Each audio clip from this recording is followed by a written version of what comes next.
Nën presidenti Amerikan Mike Pence tha sot se nuk ka kërcënim më të madh për shtetet baltike se sa spektri i agresionit nga Rusia, ndërsa i premtoi mbështetje për aleatët e NATO-s, Estonin, Letonin dhe Lituanin.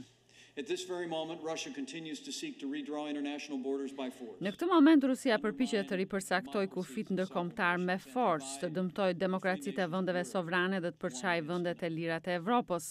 Në drejtimin e presidentit Donald Trump, Shtetet e Bashkuara kundërshtojnë çdo përpjekje për të përdorur forcën, kërcënimet apo ndikimin keqdashës në shtetet baltike apo kundër çdo aleati të traktatit.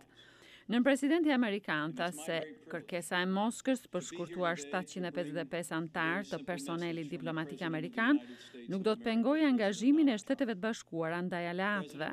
Nën presidenti Amerikan vlerësoi gjithashtu Estonin për përmbushjen e angazhimit financiar ndaj aleancës së NATO-s, duke shpenzuar të paktën 2% të prodhimit të përgjithshëm të brendshëm për mbrojtjen dhe tha se Letonia dhe Lituania do të arrijnë këtë nivel vitin e ardhshëm. Presidenti Trump ka përsëritur thirrjet që vendet e NATO-s të shtojnë shpenzimet e mbrojtjes. Estonia, Letonia dhe Lituania kanë kërkuar shprehje konkrete të mbështetjes ushtarake amerikane. Shqetësimet rreth ekspansionit rus janë rritur ndjeshëm në rajonin e Baltikut pas aneksimit të Krimes nga Rusia në vitin 2014. Nën presidenti Pence shkon sonte në Gjeorgji, kur trupat amerikane dhe të partnerëve të NATO-s kanë filluar manovra ushtarake të dielën dhe më pas ai shkon në Malë të Zi, antari më i ri i aleancës. Mesazhi im për shtetet baltike, mesazhi im kur të vizitoj Gjeorgjin dhe Malin e Zi do të jetë i njëjtë për aleatët tanë këtu në Evropën lindore. Ne jemi me ju, ne qëndrojmë për kraj jush, për lirinë, dhe është një nder i madh për mua që ndodhem këtu, thanën presidenti.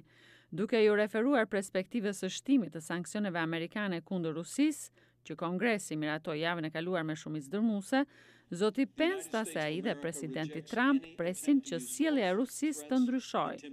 Zoti Pence tha se pret që presidenti Trump të nënshkruajë projekt ligjin e sanksioneve, i cili vendos masa ndëshkuese ndaj Koresë së Veriut, Iranit si dhe Rusisë.